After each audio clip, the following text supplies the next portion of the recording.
5 ബ്രേക്കില് നാടൻ കടലക്കറിയാണ് നമ്മൾ വെക്കുന്നത്. പുട്ടിൻ്റെ കൂടെയൊക്കെ, പാലപ്പത്തിൻ്റെ കൂടെയൊക്കെ കഴിക്കാൻ നല്ലതാണ് നാടൻ കടല.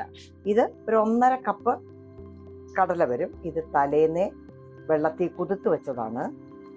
അതിനെ നമ്മൾ പ്രഷർ കുക്കറിൽ നമ്മൾ ഒരു വിസിൽ വന്നതിന് ശേഷം ഒരു 20 മിനിറ്റ് വേവിച്ചതാണ് കടല.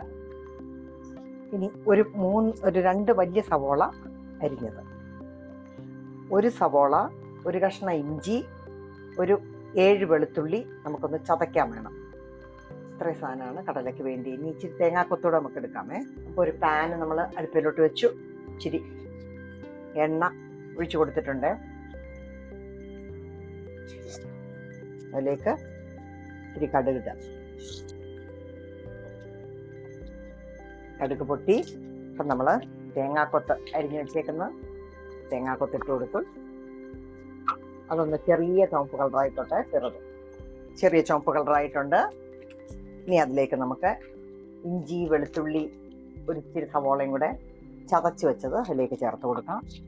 ആയിക്കോട്ടെ, ഇഞ്ചി വെളുത്തുള്ളിയുടെ പച്ചമണം ഒന്ന് പൊയ്ക്കോട്ടെ, നല്ല ടേസ്റ്റ് കിട്ടത്തുള്ളൂ. നന്നായിട്ട് വഴന്നാലേ രുചി വരത്തുള്ളൂ. എന്താ ചെറിയ ചുവപ്പ് കളറായി തുടങ്ങി.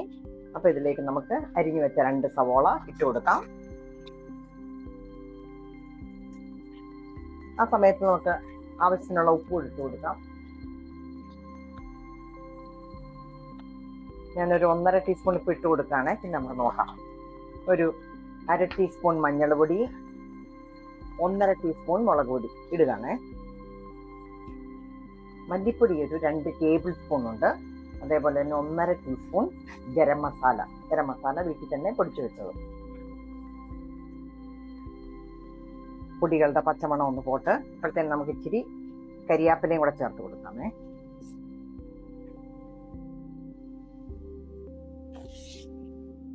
അപ്പൊ നന്നായിട്ട് വഴന്നിട്ടുണ്ട്.